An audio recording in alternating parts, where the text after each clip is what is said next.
Hello there. Great Britain sinks into the strike winter. After work stoppages at the post office and railway, many other actions hinder public life. And now even the military is to be used. The British Home Secretary advised against visits to the island even. Stay home is Suella Braverman's advice for Britons planning to fly over Christmas and for visitors planning to spend the end of the year on the island. Many thousands of people will suffer from significant operational disruptions. I would really like to urge anyone with plans to travel abroad to think carefully again, is what the British Home Secretary said at the end of last week. The warning was triggered by border officials' announcements that they would be down for 8 days between December 23rd and the end of the year in exchange for higher salaries and better working conditions.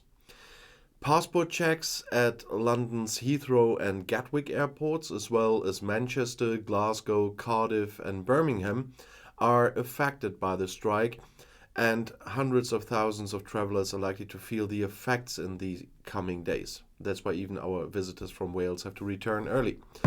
500 to 600 members of the armed forces who are already being prepared for the deployment are to remedy the situation. The members of the military will also be needed elsewhere in the coming days. They are also preparing to take over the wheel of ambulances when drivers go on strike next week. The UK faces a year-end industrial dispute. The public sector is particularly affected. With double-digit inflation this year, coupled with years of tight pay increases due to government austerity, many unions are using this tool to highlight the plight of their members. The work stoppages in rail traffic started, which has come to a standstill on a daily basis since the summer. Royal Mail employees have also been on regular strikes for weeks, which has had a significant impact on letter and parcel traffic. But now it really starts. On Tuesday, employees of the Rural Payments Agency, that's an agency of the Department of Agriculture responsible for payments to farms and agribusinesses, walked out as well. Driving license tests also have to be cancelled because the Central Motor Vehicle Office is on strike. And for 2 days, train traffic is again significantly restricted as railway employees from transport and network operations do not come to work across the country. The mail was back on Wednesday and Thursday on strike, so today the nurses will start their first strike, as will the engineers at the Great Western Railway. And another nationwide rail strike follows on Friday. The ground staff at Heathrow stayed away from work for 72 hours, and the employees of the road maintenance departments in Northern England for 2 days. In addition, work is suspended on all London bus routes operated by Abellio. And on Saturday, the security staff will be added to the train operator Eurostar.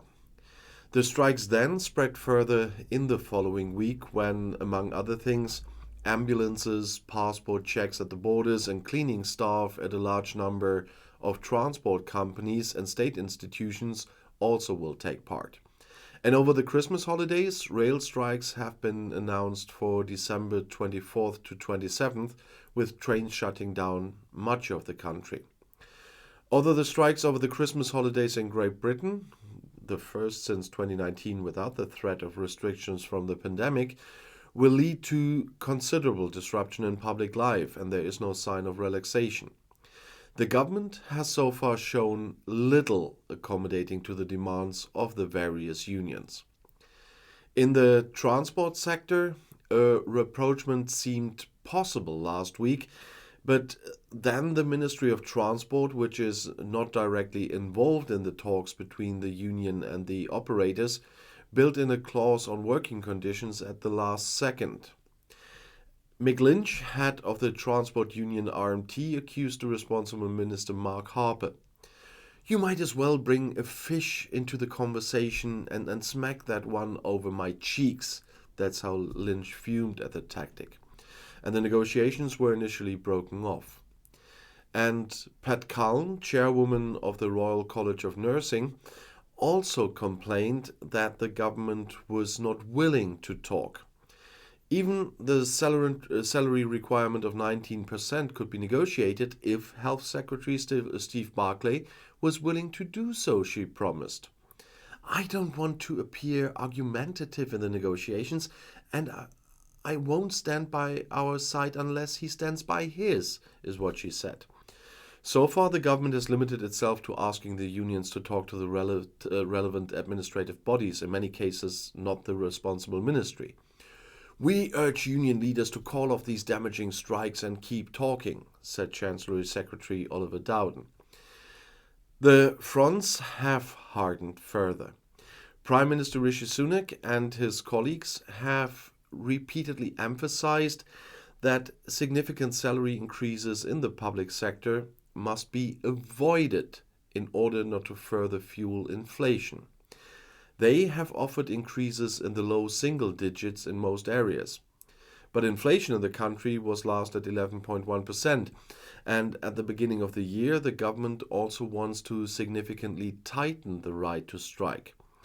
Many observers see the delaying tactic as a hope for a shift in public opinion, which could turn against the strikers once the restrictions are clearly felt. But economists are not convinced by the inflation argument.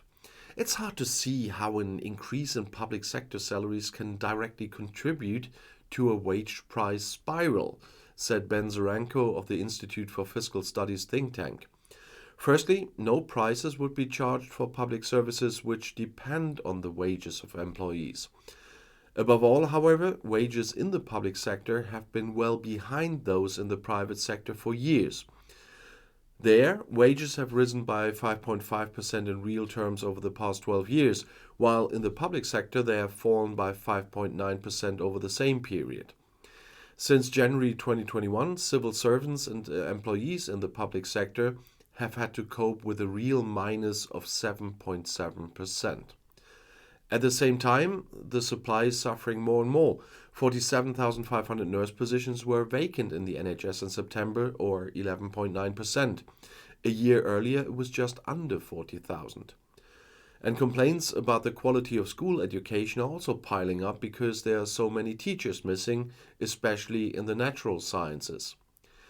But despite all the feared impairments, many Britons still show understanding for the strikers. According to a survey for The Observer last week, 57% of those surveyed agreed that nurses in doctors' offices and hospitals should walk out. Only 30% are against it. The mood on the railway is less clear. 40% blame the government for the strikes that have been going on for months. 17% the railway operators and 37% the unions. The pressure on everyone involved will definitely continue to grow because the next unions are already preparing for strikes, and in the case of midwives and doctors doing internships, the ballots will end shortly and should lead directly to further strike announcements. And I'll see you in my next video. I'll be back.